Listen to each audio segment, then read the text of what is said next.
Hey guys, we're live here at Allegheny Outdoors Trade Show. We're in the Pennsylvania Trappers Association, and we're going to talk a little bit about trapping. At least I think so. Yeah, there's a lot to talk about. There's a lot to trapping. It all depends how involved you want to get with it. Well, what do you guys do?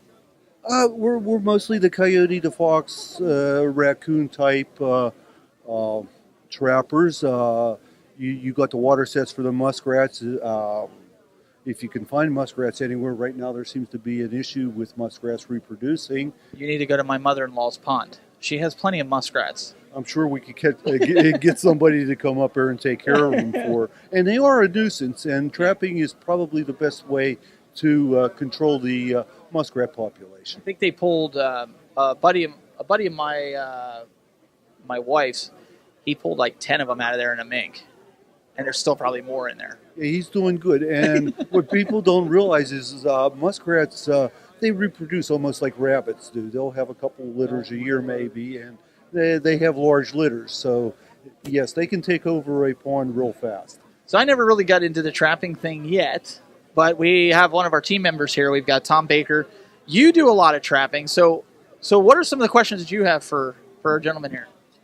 I mean, some questions I have. I know it's hard reaching out to the youth, especially for trapping. And the main concern is the whole fur prices.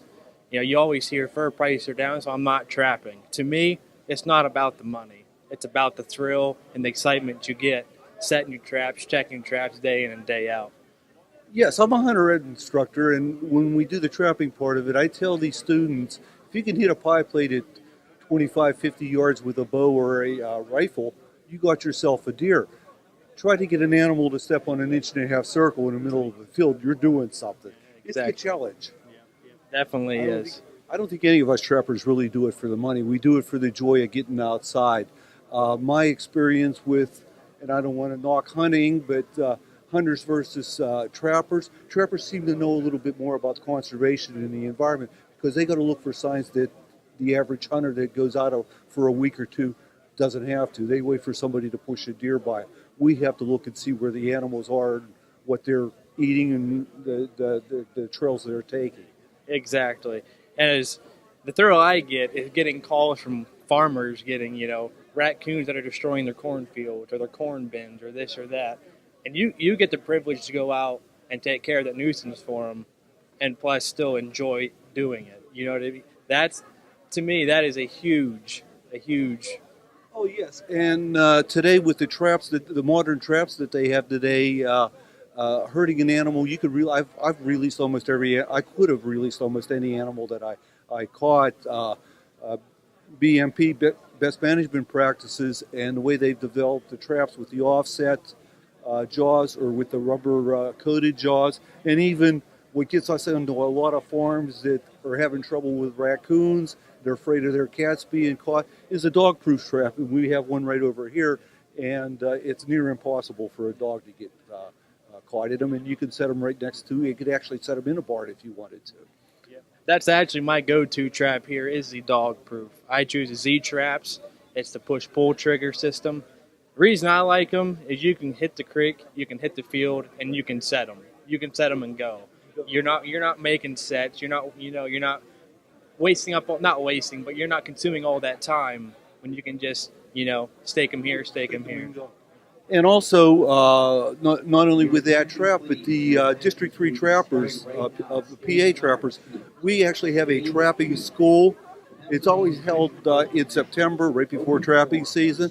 And we've had senior citizens down to youth, and we show them the proper way of making land sets, water sets, using the dog proof and even the cable restraints. And we also show them how to take care of that fur so they can maximize the money they're going to get for that fur when they go to sell it.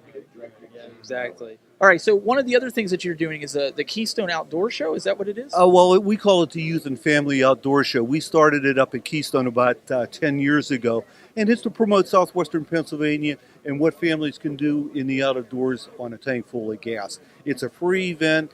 We try for everybody 16 and under to go home with some kind of prize. At the end of the day, we have some nice prizes to give away. We have anything from beekeepers to rod builders to a guy that comes and gives a little bit of instruction on orienteering.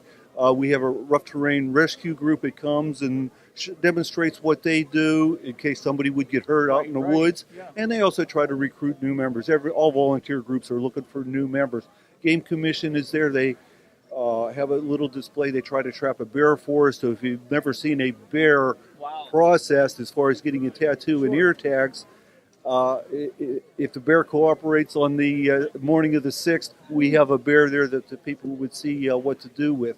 I even have a vet there that comes and talks about doggy first aid. Did you ever think you're out there walking your dog somewhere and the dog gets injured? What are you going to do? We have 3 or 4 different dog groups that come. I have the pointing dogs, the retrievers. I even have a group that has huskies, and they hook their huskies up to a little sled on wheels, and they'll scoot around the event we have going on. We usually get between 400 and 500 16 and unders. The park estimates we get about 3,000 to 4,000 people at this event. It's only a one-day event, and over the 10 years we've had it out there, it's really involved in the people tell me it's something nice. When is it? Okay, it's always the first Sunday of May. This year it happens to fall on May 6th. Okay. It starts at 10 o'clock, goes to around 3 o'clock. If anybody's coming, please plan to be there at 3 o'clock because we have some really nice prizes that we give away at the end of the day. So, and we have. Do you have to sign up ahead of time, like on a website? Well, no. Keystone State Park. If you Google Keystone State Park, you'll get all the information on it. Okay. And like I say, if you're there at 3 o'clock, we have prizes to give away, and it's free. It does not cost a dime. Actually, we have refreshments there for the everybody all day. It'd be good to take the kids, Tom. You know, it'd be good to take the kids. Oh, it's a great time. Another thing that we have up there is turtle trapping. I don't know if anybody's ever seen turtle trapping or been interested.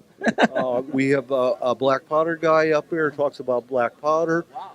We have like 40 different exhibitors that come, and nobody's going to hit you up to buy anything. Nobody is permitted to sell anything up there that day. It's a day to come and enjoy, see what you can, get an introduction into what you can do in Pennsylvania. Very, very cool. Well, you know what? Thank you so much for time. Well, thank you. Guys, go check it out. Google Keystone State Park. Find out about it. Get your young kids involved. They're the future. I myself want to learn trapping, even if I don't necessarily do it myself. I want to teach my kids. You know, I'm trying to teach them how to live off the land. You know, how to event that the crap hits the fan, so to speak. They'll give you a good start out there. You know, listen, I'm always up for that. I love doing that kind of stuff. So, guys, check it out. All right, guys. Well, that's it for here for the Trapper Association. Thank you and all you do. It's an honest pleasure. Thank you.